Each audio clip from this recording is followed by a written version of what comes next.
Good morning. Good morning, Gigi. I have my brand new coffee cup today, which I am so excited about. It's my theme for this week and forever. Other people's opinion is none of my business. And this has been a lesson that I've had to really cling on to this week. If anyone is interested in buying one of these mugs, because I really love them, my friend Amy, her Etsy store is Modern Folk Mama, and she's in Los Osos, California, and she sells these mugs. And I saw one on her Facebook page last week, and I'm like, that is my mug, but I had no idea how much I needed that message this week. Good morning, Kelly and Mo and Jenny. Um, it's been a roller coaster this week. I ended up in the hospital for a brief stint, and I'm fine, but yeah, kind of derailed my week. And then Texas. Hello, Karen from Chicago. Texas. You guys just keep getting on my radar. And we have a really active Texas chapter of One Mom's Battle. And I gave them a big shout out this week because if every single one of my chapters could be as active as Texas, that is definitely why I have created these chapters and why I continue to promote them. So what happened was House Bill 803, that will forever be etched in my memory. We had heard about it a couple of weeks ago. It's very much the father's rights movement, which my disclaimer, I was raised by my dad. I cringe to think of what would have become of my life if my mom's rights would have trumped my rights to be safe and healthy and happy. So I am very against any organization that claims that their rights trumps a child's rights. And so whether it's mother's rights, father's rights, I'm just not a fan. I think that creates a huge division in our system and in our communities. So that's my disclaimer. Anyway, I heard this, a couple weeks ago, I heard about it, and then I thought it was a moot point, but then all of a sudden it was a huge deal. And the father's rights guys had over 200 people show up in support of this bill at the Capitol in Texas, and we had 2 people opposing it. And we went into overdrive. The amazing people in my group, I was using the One Mom's Battle platform on Facebook because we have 60,000 people on there, and I know a lot of them are from Texas. So we just came out in full force. And I'll give you the end of the story. It's done. They were not successful, even with their 200 supporters. But I will tell you, good morning, Melissa. I love seeing your face on my little screen, and all of your faces. But I think this might be Melissa's first time joining us, and she has a big place in my heart. So I will tell you, it has confirmed everything I've known about, or concerns I've had about, these fathers' rights groups. I have been called really derogatory names. I have been told that I must think I have a golden uterus, that I'm so special.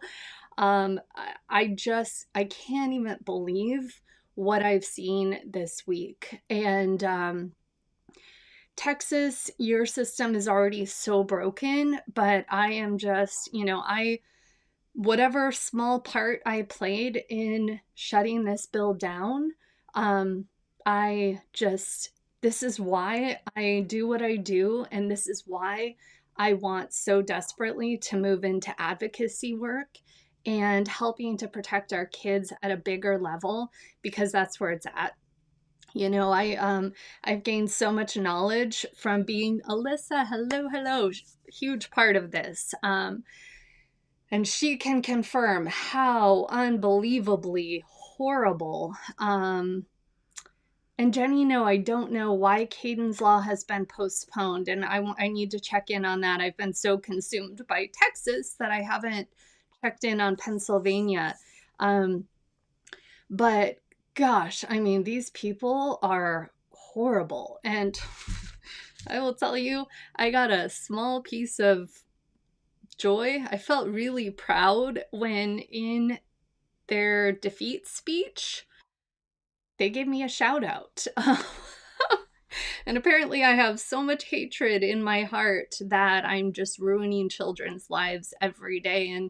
And that is apparently what they think of me. So again, other people's opinions of me is none of my business. And that is what I am sticking to.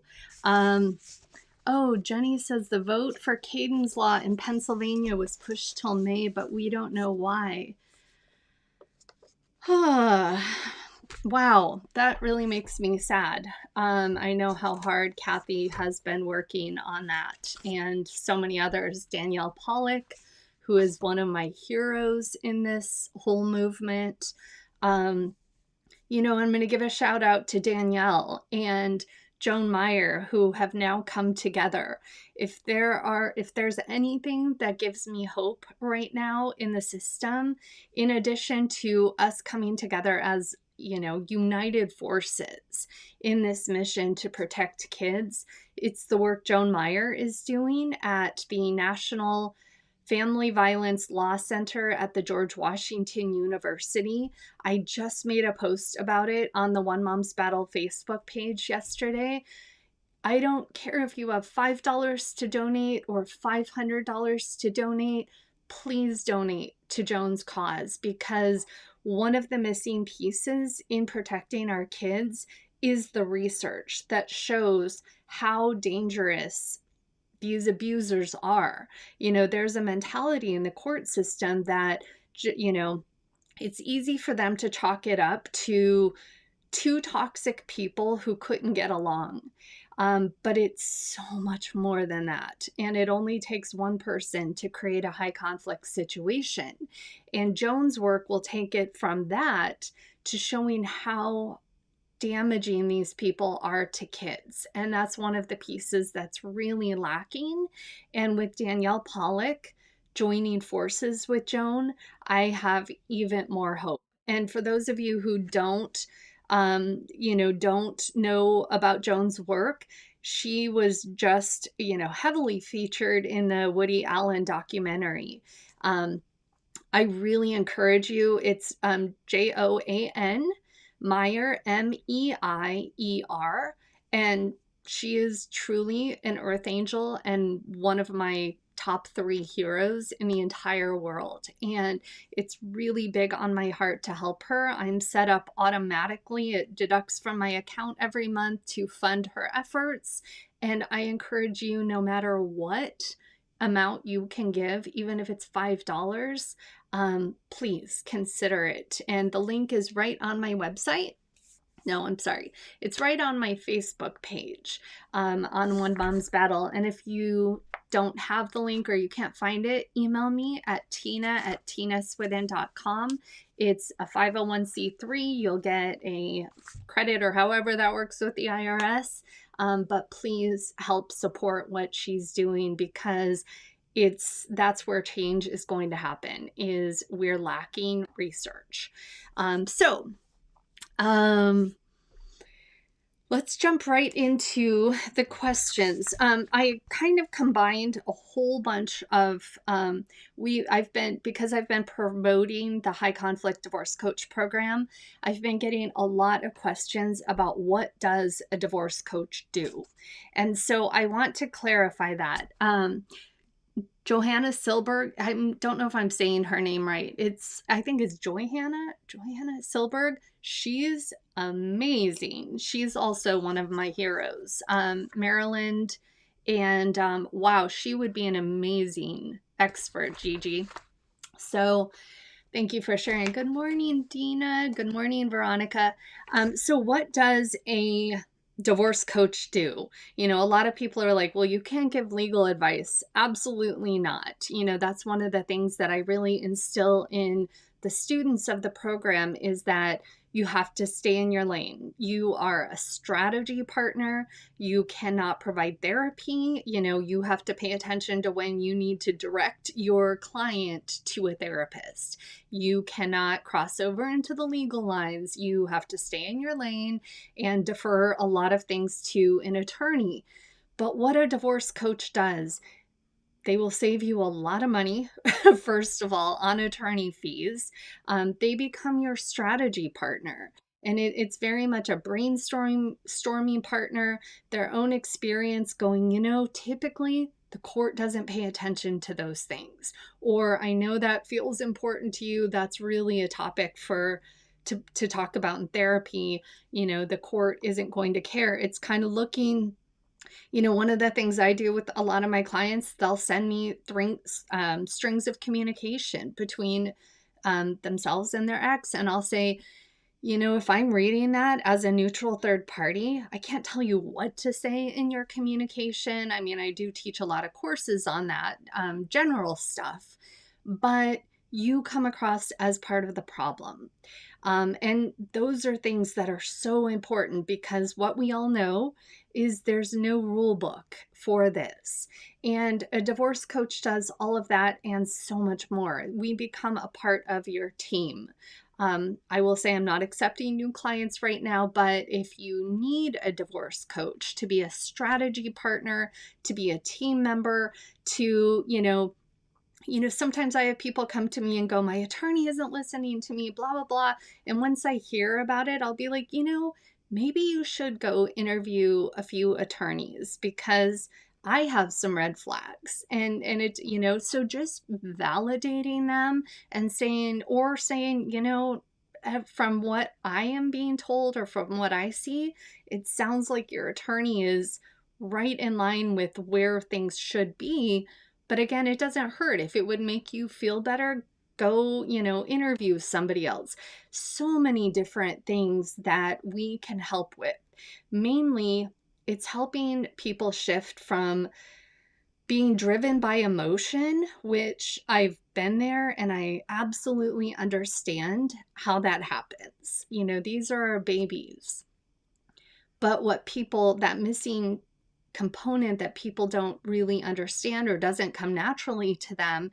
And he has become a friend of mine, Jeff Diamond in Texas. He's an attorney and he just taught another class for my course. And one of the things he says is people have to remember that to the court, this is just a business transaction. And so it's bridging that gap between our emotions and getting people to the place of seeing this strategically and radical acceptance that, yeah, the court does see us as business transactions. They have no emotions in it. And when we show up with emotions, unfortunately, that's where we are painted as hysterical, unstable, all of those horrible labels that we should never have to own. And we don't have to own them, but they're given to us. And that's the harsh reality of the court system. And so, I am a firm believer that, when I became a divorce coach, I don't even think there was a term for it back then, 2012, 13. I became every single thing I wish I had in a strategy partner in my own case. And that's kind of how I've molded my own practice and what I teach other people to do through my program. So, huge shout out to Kelly said, at what point in the journey should one apply for the course? Wait until the final divorce is over. It's going to be different for everybody. I just had an email this morning that said, what if I want to take your course just to understand every single aspect of the process, the system, for my own personal journey, and not because I ever want to actually act as a divorce coach. And yeah, we have people who are taking the course for that reason. I think that, Kelly, to answer your question, I think it's going to be when you feel that you're ready to hold space for other people. If you're doing it to gain the knowledge of the system to better navigate your own case, it can be really empowering and really helpful. And guarantee you it'll save you a lot of money in attorney fees. But there are people where, I know if I go back in time at certain points in my journey, there would have been no way I would have had the bandwidth to take on an 8-week intensive course. So it's really a personal thing. Some people just seem to live off caffeine and need very little sleep. I have the caffeine part down. I need 8 hours of sleep. That is who I am. Or my brain does not function properly. So it's a really personal question. Let's see. Can you drop the link? I'm not sure what link. I have several people here who just graduated from my program and several people who are signed up for my program. And we start on May 17th. I have someone from Switzerland, from Israel, the Netherlands, and I think somebody signing up from Australia. So it's really not specific to a certain system. There are some things, but it's easily adaptable regardless of where you are. So I'm going to jump to the second question. Oh, and another question that comes in a lot about the divorce coaches. Can we testify for you in court? Absolutely not.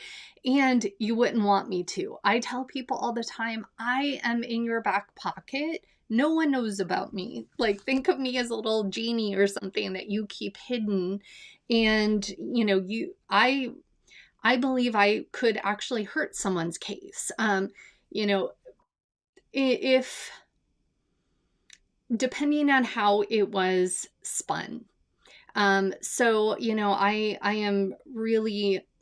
I'm careful about what notes I take. Anything I write down, I think of it as, if I had to read this in court, how would, so I take very limited notes. Thank God I was blessed with a lot of brain space. So I don't have to write everything down. I remember people's cases really well.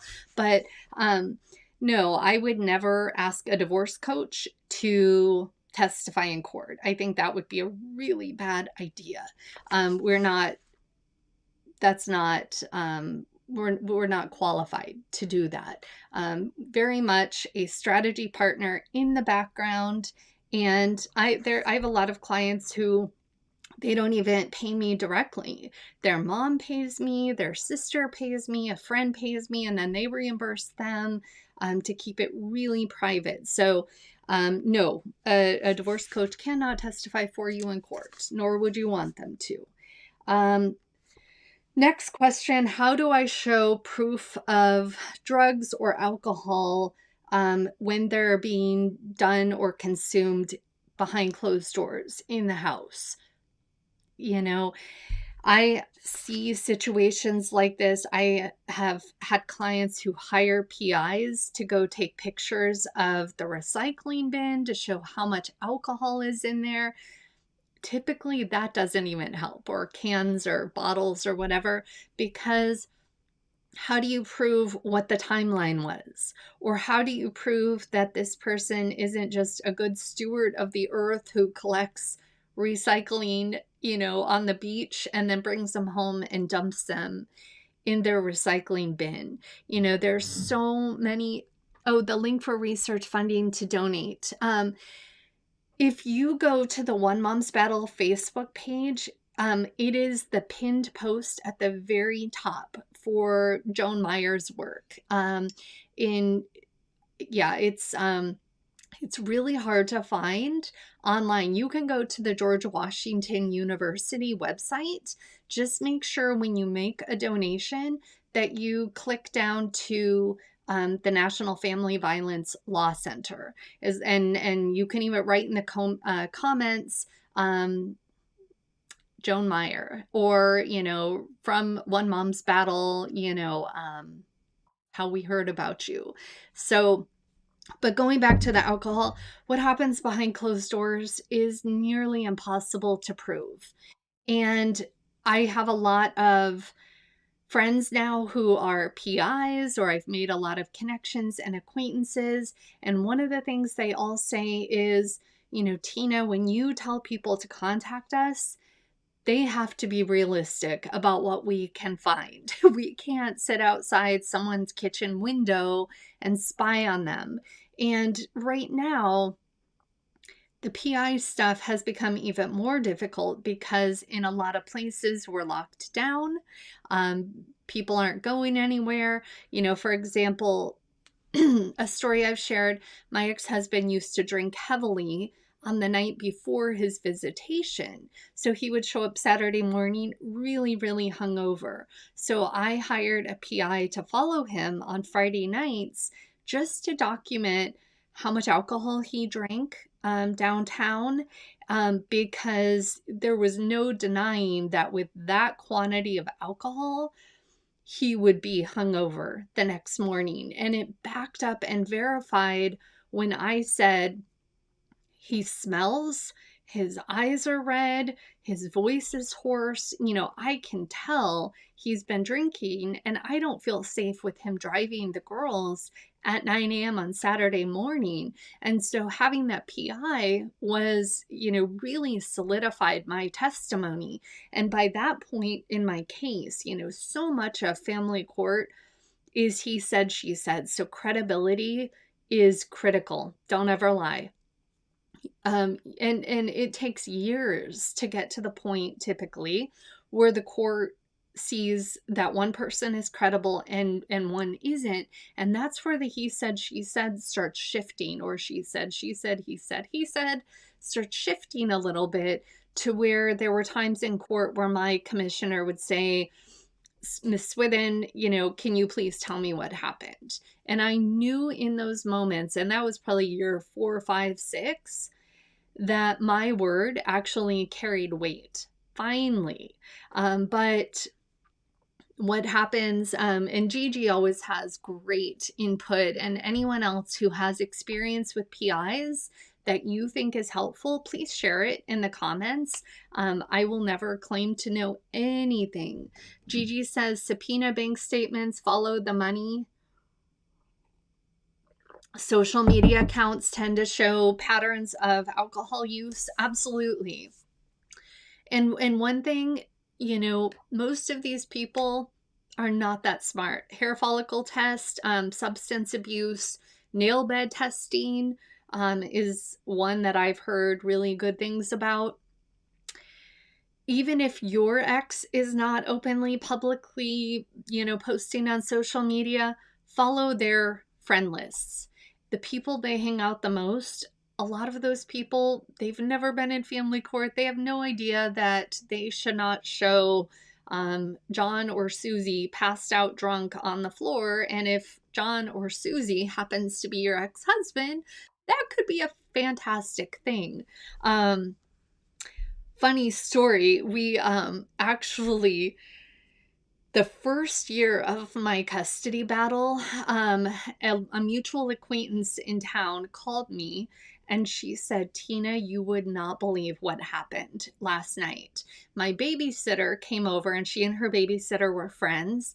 And she said, my babysitter comes over, and she is talking about her wild Halloween night out downtown San Luis. And she's showing me some pictures from the night out. And then she gets to the picture that they went to get Mexican food at this little hole-in-the-wall restaurant at like 1 a.m. And there was a guy in a Darth Vader outfit, passed out drunk on the floor. He is literally out on the tile. And she goes, it was your husband. And I was like, so every time I see Darth Vader, I'm like, okay.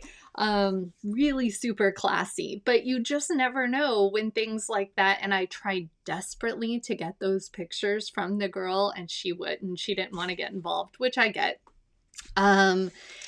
So you just never know when things are going to land on your lap, or you're going to find them on social media. And Jenny says it's a marathon. It's very much a marathon. These people train for a sprint, they train for a 5K, a 10K, half marathon once in a while if they are able to keep their mask on super, super tight. But we actually train for an ultra marathon, and that's where we outpace them. So, and Gigi says, have a third party check social media. You may be blocked. Absolutely. That's another really good way around that. So, how do you know if you have the right attorney? For me, it would be knowing the system. Right now, you have the opportunity to watch a lot of court proceedings on the website. Most courts, and some of them are back in session now, like in person, but the ones that are still doing online sessions, go to your court website, see if you can watch proceedings online.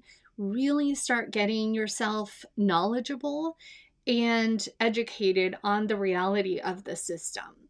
If you are watching other attorneys and you're going, wow, they're really good, my attorney is not, or watching other court proceedings and you start to go, well, I'm really not being realistic about my expectations. And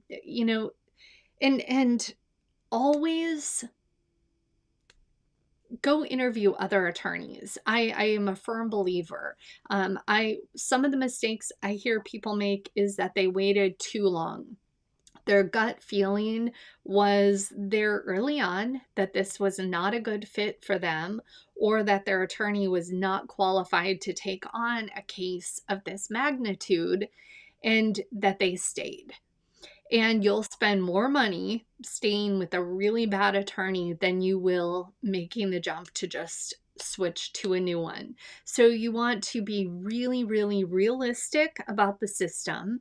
If you're managing your expectations appropriately, being realistic about what you're asking, and your gut is still telling you this is not a good fit for you, then by all means jump ship quickly.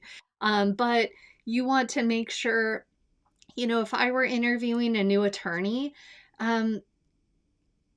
take all of the things that you're struggling with right now and run them past the new attorney and say, here are my areas of struggle with this law firm. I want feedback. Am I out of line? Am I being unrealistic? What would be different at your office? Because I'll tell you, the relationship between an attorney and client is really somebody that I love may not be a good fit for you personality wise. And, an attorney that's, really loud and overwhelming, or one that I hear a lot, narcissistic. Personally, I could work with a narcissistic attorney. And I don't think that's a bad thing. I think that if we look at this strategically, and know that narcissists like to win, and in the law profession there's a lot of narcissists, and if they aren't full-blown diagnosable, they're at least very high on the scale. So for me, because I am very strategy mindset set at this point, I have a strategy mindset, I could absolutely work with a narcissistic attorney. 10 years ago, maybe not. Minors counsel in my case is incredibly triggering for me. He is a horrible little angry human and very narcissistic. And his communication style is to yell. So he would get me on the phone and yell at me, and then mid-sentence just hang up on me. And it was so traumatizing for me. I would get off the phone and I would be shaking and crying. I had no option because he was court appointed. But if that were my attorney talking to me that way, that would not be a good fit at that stage in my battle. And so it's really a personal thing, and that's why I have such reservation about posting the Friends of OMB. We do, if you go to friendsofomb.com, we have attorney recommendations. And for many, we used to have it, and then I took it down because, one may be a great fit for me, not for you, and then I'm going to get hate mail about it. So now I have a disclaimer on there, use them at your own risk, but it never hurts to get second opinions, whether that's a therapist, an attorney, whoever it is. Really go with your gut, but make sure you're being realistic about the reality of the system. Alyssa says, I watch the judge's live stream every chance I get. I've learned so much. Absolutely. You will learn that it confirms what I said. The court believes these are business transactions. And that's really hard for us to wrap our minds around as parents. How do you find those proceedings online? Like in my area, if I just go to my local court website, there's a button that says online proceedings, and I can go down the line and click each different department and see each different department. So play around with it. If you have time to do that and the ability to do that, another really positive thing that comes from that, you desensitize yourself to the process. It doesn't become so triggering. And and some of them actually have YouTube channels set up, and you can watch proceedings after the fact. So it's really different to each area, but just start playing around on the internet and find out what your local court is doing. And make sure you don't sign in with your name. Like I joined, I don't know if anyone's watching what Megan Fox, the journalist, she and Michael Volpe are uncovering family court corruption right now. I will say I'm not a fan of the political views of their news outlet, media outlet. However, it is so long overdue that someone is investigating the court system that whatever, I'm just thankful that someone's doing it. But I joined a court proceeding for a client up in Washington a couple of weeks ago. It happens to be a dad.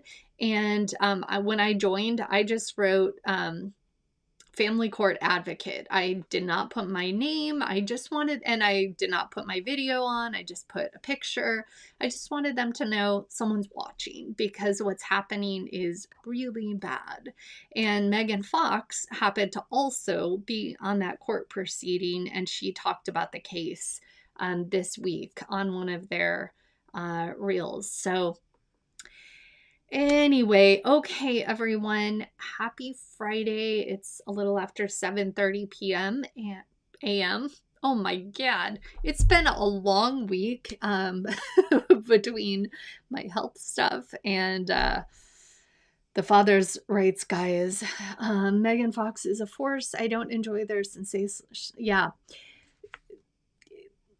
You have to take it all, and at the end of the day, I hope it encourages others to start looking at what's happening in family court. So we're on the same page with that, Gigi. Totally. All right, everyone, take care. Happy Friday. I'll see you next week.